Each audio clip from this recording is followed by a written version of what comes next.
లో అందశ్రీ గారు పోషించిన పాత్రను శాశ్వతం చేయడమే కాకుండా వారు జీవితకాలం రచించిన రచనలను ఒక పుస్తక రూపంలో వారు రచించడం జరిగింది.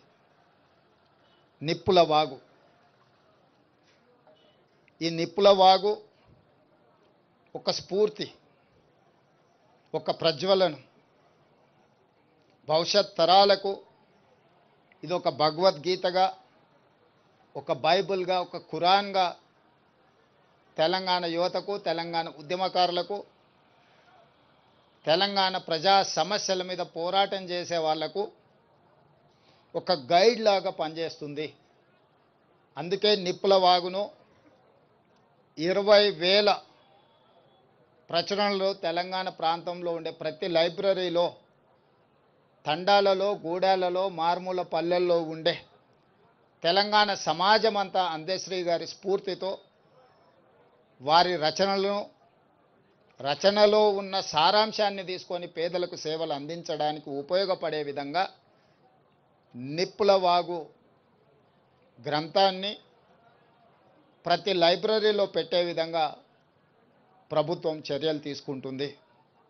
ఇదే కాకుండా వారి అభిమానుల నుంచి సూచనలు తీసుకొని ఇంకా ఏం చేయగలమో, వారి పేరు, వారి స్ఫూర్తి తెలంగాణ సమాజంలో శాశ్వతంగా పదిలంగా ఉండడానికి అవసరమైన చర్యలన్నీ మా ప్రభుత్వం చేపడుతుంది. వారు ఏనాడు వారి ఆరోగ్యం గురించి, వారి ఆర్థిక పరిస్థితుల గురించి, కుటుంబ సభ్యుల గురించి ఏనాడు కూడా అందశ్రీ గారు ఆలోచన చేయలే. ఈ 4 కోట్ల తెలంగాణ ప్రజల యొక్క సమస్యలే తన సమస్య అని, ఈ సమాజమే తన కుటుంబం అని భావించిన ఒక గొప్ప మానవతావాది. నాకు వ్యక్తిగతంగా మనసుకు చాలా దగ్గరగా వారి ఆలోచన, వారి స్ఫూర్తి ఎప్పుడు నాకు కలిగించే విధంగా వారు కలిసినప్పుడల్లా మాట్లాడేవాడు. వారిని కోల్పోవడం తెలంగాణ సమాజంతో పాటు నాకు, నా కుటుంబానికి ఒక బాధాకరమైన అంశము.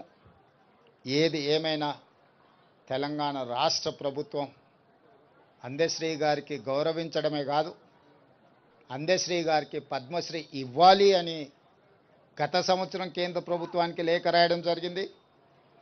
ఈసారి కూడా స్వయంగా ప్రధానమంత్రి నరేంద్ర మోడీ గారిని కలిసి తెలంగాణ ఆత్మగౌరవం, తెలంగాణ గుండె ధైర్యం అందశ్రీ గారికి పద్మశ్రీ ఇవ్వాల్సిందిగా కేంద్ర ప్రభుత్వాన్ని విజ్ఞప్తి చేస్తున్నాం. మిత్రులు కిషన్ రెడ్డి గారిని, బండి సంజయ్ గారికి కూడా నేను సూచన చేస్తున్నా, మీ వంతు ప్రయత్నం మీరు చేయండి.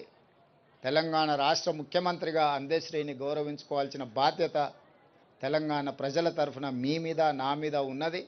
తప్పకుండా వారికి పద్మశ్రీ వచ్చే విధంగా, ఆ గౌరవం దక్కే విధంగా రాష్ట్ర కేంద్ర ప్రభుత్వాలు ప్రయత్నం చేద్దామని తెలియజేస్తూ, వారి అభిమానులకు, ఇక్కడికి విచ్చేసిన మీడియా మిత్రులకు వారి పట్ల మీరు చూపించిన అభిమానానికి నేను కృతజ్ఞతలు తెలియజేస్తూ సెలవు తీసుకుంటున్నాను.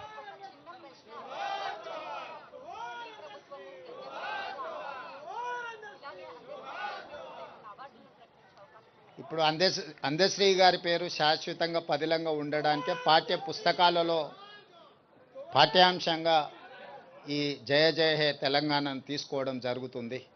అందుకే వారి జ్ఞాపకమే ప్రతి లైబ్రరీలో నిప్పుల వాగు పుస్తకాన్ని ఆవిష్కరించాలని రాష్ట్ర ప్రభుత్వం అనుకుంటుంది. భవిష్యత్ కార్యాచరణ వారి అభిమానులతో మాట్లాడి ఇంకేమైనా ఏం చేయగలమో రాష్ట్ర ప్రభుత్వము వారి గౌరవాన్ని పెంచే విధంగా, వారి జ్ఞాపకాలను శాశ్వతంగా తెలంగాణ చరిత్రలో లిఖించే విధంగా తీసుకోగలిగిన చర్యలన్నిటిని తెలంగాణ రాష్ట్ర ప్రభుత్వం తీసుకుంటుంది. అందరితో చర్చించిన తర్వాత ప్రభుత్వం ఒక నిర్ణయానికి వస్తుంది. ధన్యవాదాలు.